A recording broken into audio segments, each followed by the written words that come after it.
Okay, تو ہماری دعا کا جو آغاز ہوتا ہے بسم اللہ الرحمن الرحیم سے، تو اس کے معنی تو سب جانتے ہیں، لیکن اس کے معافی اس کے ترجمے تو سب جانتے ہیں، اس کے معنی جاننے ضروری ہے۔ تو بسم اللہ کے اندر جو ب سے ہم شروع کرتے ہیں اور جو ب کے نیچے نقطہ ہے اس کے بھی معنی ہیں، اس کے بھی معنی ہیں۔ مولا علی فرماتے ہیں کہ میں بسم اللہ کا ب ہوں۔ تو پہلے ہم ب کو تصور کریں کہ یوں بنا ہوتا ہے ب، یعنی کہ ایک لکیر اور ایک لکیر۔ یہ ب جو ہے وہ دروازے کا سمبل ہے، ڈور کا سمبل ہے، اور اس کے نیچے جو ڈاٹ لگا ہوا ہے وہ اس کی چابی کا سمبل ہے۔ تو مولا علی فرماتے ہیں کہ اگر آپ کو قرآن کے اندر اترنا ہے، اور قرآن کی پہلی سورہ الحمد ہے، جس کو سورہ الحمد کے کتنے نام دیکھے؟ سورہ فاتحہ، ام الکتاب اور سورہ الحمد،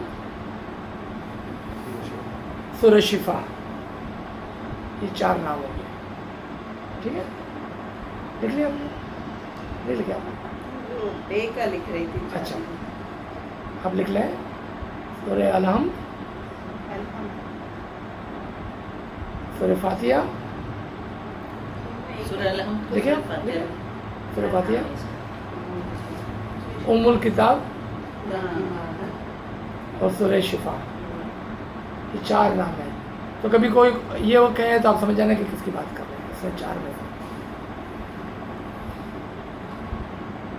تو اگر قرآن کے اندر اترنا ہے تو ام الکتاب کے ذریعے سے آئیں گے آپ، یعنی کہ سورہ شفا سے، اور سورہ شفا کو شروع کرنا ہے تو آپ کو بسم اللہ بولنا ہوگا، اور بسم اللہ بولنا ہے تو پہلے ب بولنا ہوگا۔ اگر ب بولنا ہے تو پہلے اس کی چابی کی ضرورت ہے آپ کو۔ تو مولا علی کہتے ہیں کہ بسم اللہ کا ب میں ہوں اور اس کا نقطہ بھی میں ہی ہوں۔ اگر قرآن کے اندر ب کا نقطہ مولا علی ہے، کہاں پر لکھا ہوا ہے؟ یہ کتاب کوکب دوری چیپٹر نمبر 3 کے اندر، اگر آپ پڑھنا چاہیں تو۔ ٹھیک ہے، ب کے نقطے کے میں نے ایک تعویل آپ کو بتائی کہ چابی ہے، لیکن اس کے اندر ایک اور تعویل ہے۔ آپ لکھیں انگلش کے اندر اے لکھنے سے پہلے سب سے پہلے آپ کی قلم رکھیں اندر، آپ کے کتاب کے اوپر لکھنا نہیں ہے، خالی قلم رکھیں نیچے رکھیں تو ڈاٹ بنتا ہے، ڈاٹ بنے گا۔ مولا علی بولتے ہیں کہ قرآن لکھا ہی نہیں جا سکتا ہے میرے بغیر۔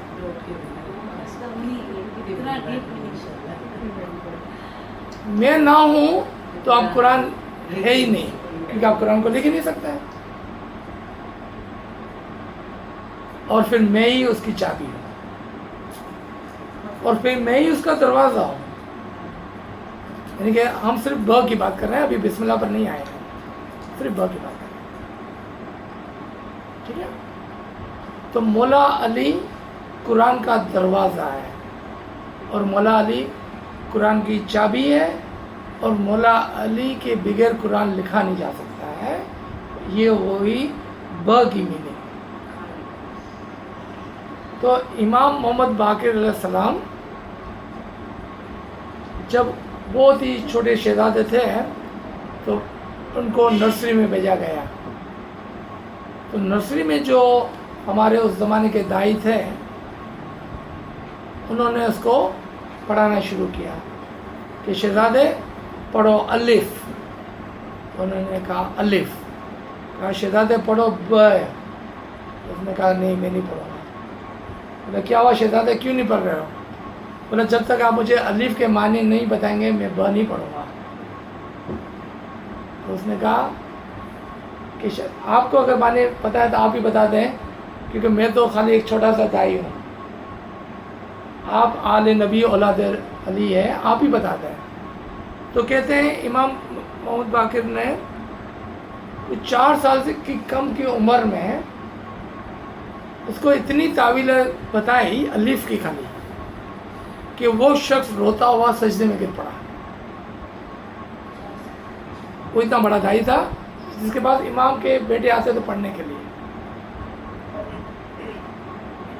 اگر کوئی شخص اپنے آپ کے اندر یہ غرور کرتا ہے کہ مجھے امام کے شہزادوں کو شہزادیوں کو پڑھانے کا موقع ملا تو وہ غلطی پر ہے. کیونکہ وہ نور کی اولاد ہے, وہ نور ہوتے ہیں, وہ عقل کل ہوتے ہیں. دنیا مانے وہ ہمارے جیسے انسان نظر آتے ہیں, ہم دھوکہ کھا جاتے ہیں اور ہم سمجھتے ہیں کہ ہم ان کے شہزادوں کو پڑھا رہے ہیں.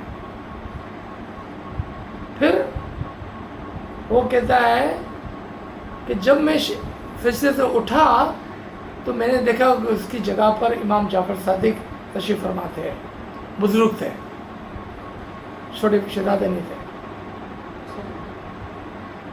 تو وہ واپس سجدے میں گر پڑا کہ امام کہاں سے آ گئے, وہ سجدے میں گر پڑا. مطلب دوبارہ سے میں نے جب اٹھایا تو میں نے امام حسین کو اس جگہ پر پایا.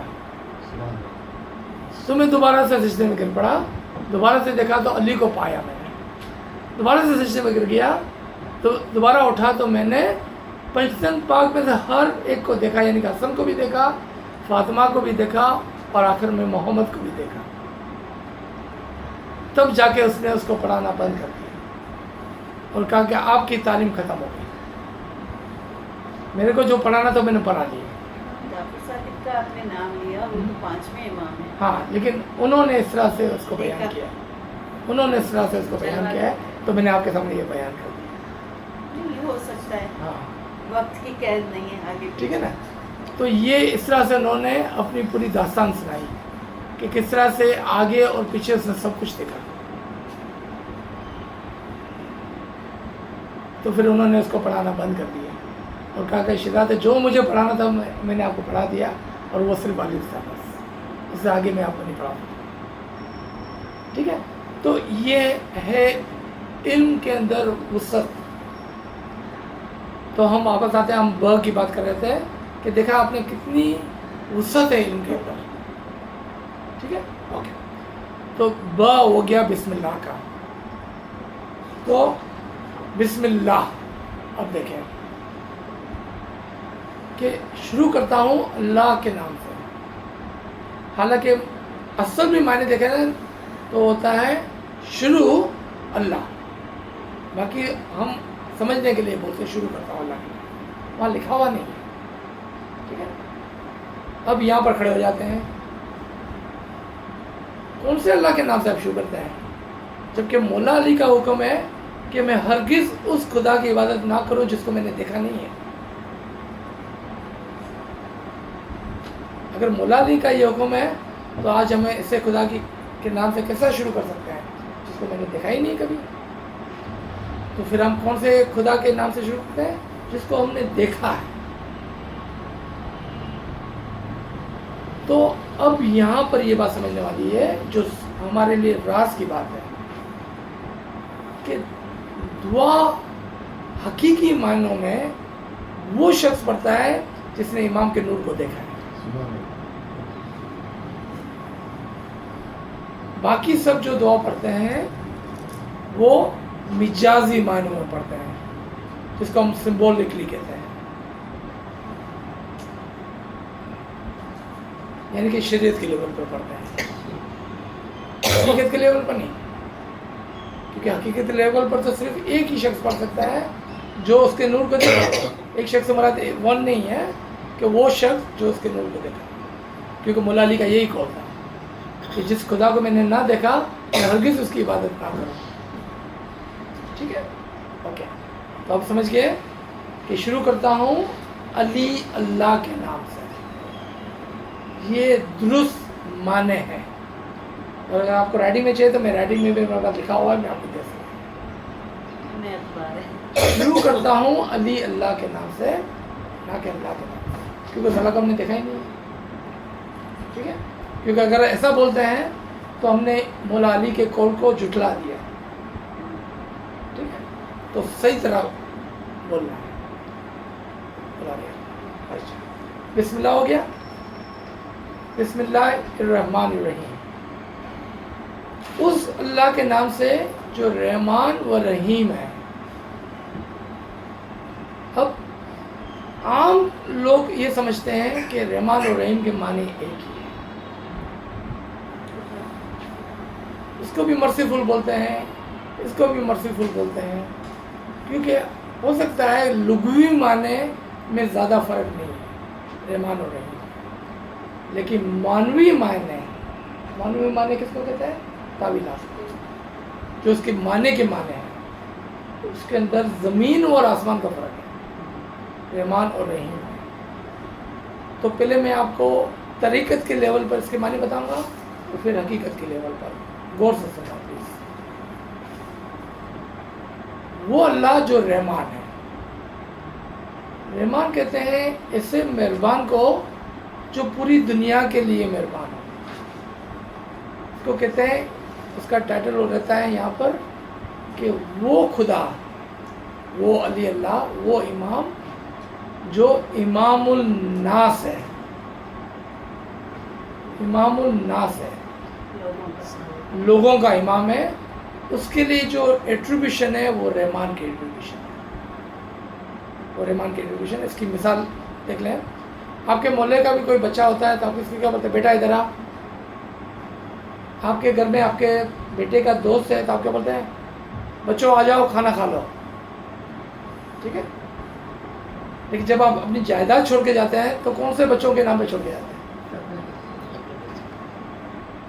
ٹھیک ہے. تو جب آپ وہ بچے بول رہے ہوتے ہیں نا تو وہ رحمان کی ایٹریبیوشن پہ بول رہے ہوتے ہیں. جب آپ رحیم کی بات کرتے ہیں نا,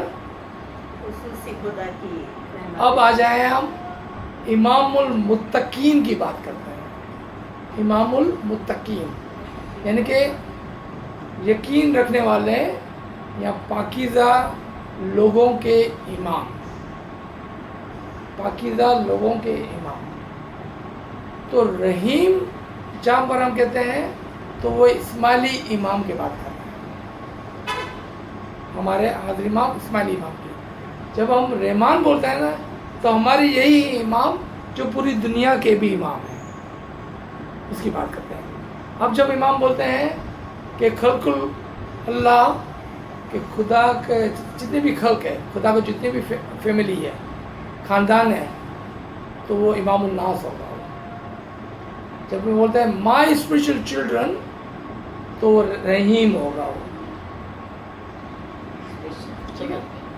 یہ طریقت کی تعلیم ہے. رحمان سب کے لیے ہے, رحیم کسی کسی کے لیے, وہ اپنے متقین کے لیے ہے. ہاں, جس پر وہ زیادہ مہربان ہوتا ہے. یہ متقین کے لیے ہے. ٹھیک ہے. یہ تھی طریقت کی تعلیم. اب حقیقت کی تعلیم پہ آئے. اسماعیلیوں کے اندر جو متقین ہے, پاکیزہ ہے, اس کے لیے حاضر امام رحیم ہے, اور اسماعیلیوں کے اندر جو متقین نہیں ہے اس کے لیے وہ رحمان ہے. یہ ذرا سا ریپیٹ کر دیں. طریقت کی تعلیم میں رحمان سب لوگوں کے لیے ہے اور رحیم اسماعیلیوں کے لیے ہے. حقیقت کی تعلیم میں رحیم اسماعیلیوں میں سے جو پاکیزہ لوگ ہیں اس کے لیے ہے, کیونکہ ورڈ متقین کا ہے, اور رحمان باقی سب اسماعیلیوں کے لیے ہے. ٹھیک ہے. یہ طریقت کی تعلیم ہے, بس حقیقت کی تعلیم ہے. اب میں آپ کو صرف اشارہ کروں گا, کوئی سوال نہیں کرے گا. معرفت کی تعلیم بتائیں کیا ہے؟ معرفت کی تعلیم میں رحمان کا جو ورڈ ہے نا وہ اس شخص کے لیے ہوتا ہے کہ جو فنا فی امام ہوتا ہے. جو فنا فی امام ہوتا ہے اس کے لیے رحیم, رحمان کی بات کر رہے ہیں.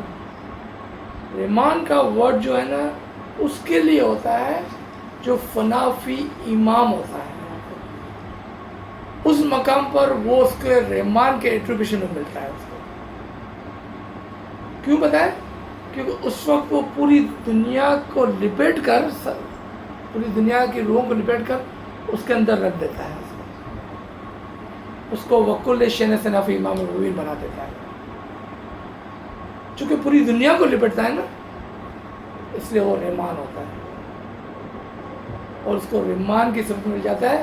ابھی آپ سوالات نہیں کریں گے اس کے اوپر، یہ آپ کو میں نے ایک اسٹیپ آگے کی بات کہی ہے، اس کو یاد رکھیں، اس کو خانگی طور پر ہم کبھی ڈسکس کریں گے، کیونکہ یہ آگے کی بات ہے، آج کی بات نہیں ہے، ٹمارو کی بات ہوگی، ٹھیک ہے؟ اوکے، تو ہم نے طریقت کے لیول پہ دیکھ لیا، حقیقت کے لیول پہ دیکھ لیا،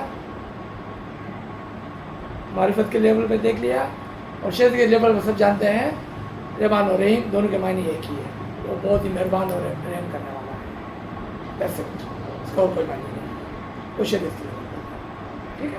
اوکے، تو یہ ہوا پورا بسم اللہ الرحمن الرحیم، ٹھیک ہے؟ کہ اس خدا کے نام سے میں شروع کروں گا جو امام الناس بھی ہے، امام المتقین بھی ہے، یعنی کہ علی اللہ کے نام سے میں اپنی دعا کا آغاز کروں گا۔ پھر آ جائیں ہم دعا کے اوپر، کیا آپ دیکھیں الحمدللہ رب العالمین کدھر کے الحمدللہ رب العالمین۔ اب الحمد پہ آ جائیں، حالانکہ ظاہر میں الحمد جو ہے وہ صرف تعریف کے لیے یوز ہوتا ہے، کہ تعریف اس خدا کی۔ ایک چیلنج کی بات ہے، ہم کہتے ہیں خدا تعالیٰ جو ہے سبحان ہے، اگر وہ سبحان ہے تو اس کو تعریف کی کیا ضرورت ہے؟ وہ تو ہر چیز سے بے نیاز ہے، بے نیاز کو کسی تعریف کی ضرورت نہیں ہوتی ہے، رائٹ؟ تو اب کس کی تعریف ہے یہاں پر؟ یہ کوشچن ہو گیا کہ ایک طرف ہم بولتے ہیں کہ تعریف ہے اس خدا کی، اور ایک طرف سے ہم بولتے ہیں وہ سبحان ہے۔ تو جہاں پر ہم الحمد بولتے ہیں نا، وہاں پر ہم امام کے نور کی بات نہیں کر رہے ہیں، آپ اس کو غور سے سننا، جہاں پر الحمد بولتے ہیں نا وہاں پر امام کے نور کی بات نہیں کرتے ہیں، کیونکہ امام کے نور کو کسی کی تعریف کی ضرورت نہیں ہے، وہ سبحان ہے۔ ہم یہاں پر امام کے ایٹریبیوشن کی بات کر رہے ہیں، اور امام کے 99 ایٹریبیوشنز ہوتے ہیں، اس کی تعریف ہے کہ کہیں پر وہ رحیم ہے، کہیں پر وہ رحمان ہے، کہیں پر وہ غفار ہے، کہیں پر وہ جبار ہے، کہیں پر الحد ہے، کہیں پر الودود ہے، کہیں پر الحی ہے، کہیں پر القیوم ہے، ٹھیک ہے نا؟ اب سمجھ گئے؟ اس کے ایٹریبیوشن کی بات ہو رہی ہے، اس کے نور کی نہیں، اس کا نور جو ہے نا وہ سبحان ہے، اس کو کسی کے تعریف کی ضرورت نہیں۔ یہاں پر ہم اگین معنوں کی بات کر رہے ہیں، ٹرانسلیشن کی بات نہیں کر رہے ہیں، ٹھیک ہے؟ الحمدللہ رب العالمین، کہ اس کی تعریف ہے جو تمام جہانوں کا پالنے والا ہے۔ یہاں پر میرا ایک سوال ہوتا ہے ہمیشہ کہ یہاں پر مسٹیک تو نہیں ہو گئی ہے؟ الحمدللہ رب العالمین ایسا نہیں ہونا چاہیے تھا؟ الحمدللہ خالق العالمین، کہ تمام تعریف اس کی جس نے اس دنیا کو بنایا۔ یہاں پر تو ایسا ہے کہ جس نے اس دنیا کو پالا۔ تو یہاں پر امام کے اندر جو پیر کا درجہ ہے نا اس کی بات ہو رہی ہے، کیونکہ وہ ماں ہے، وہ پالتی ہے۔ اب یہاں سے اندازہ لگا لیا آپ نے کہ معنی اور ترجمے میں کتنا فرق ہے۔ تو ہم دعا تو پڑھتے ہیں، سمجھتے نہیں کہ کیا بول رہے ہیں۔ امام کے اس درجے کی بات ہو رہی ہے یہاں پر۔ آپ کی تعریف کس کی ہے یہاں پر؟ اس ماں کی کہ جو ہم کو پالتی ہے، رب کا ورڈ ہے نا، ٹھیک ہے نا؟ اب عالمین پہ آ جائیں، کون سا عالم؟ یہ دنیا کی بات ہو رہی ہے، یہ یونیورس کی بات ہو رہی ہے، کس کی بات ہو رہی ہے؟ کون سے عالم کی بات ہو رہی ہے؟ تو ایک عقل مند نے امام جعفر صادق سے سوال کیا کہ یا مولا یہ عالمین کون سے عالمین ہیں جس کو خدا پالتا ہے؟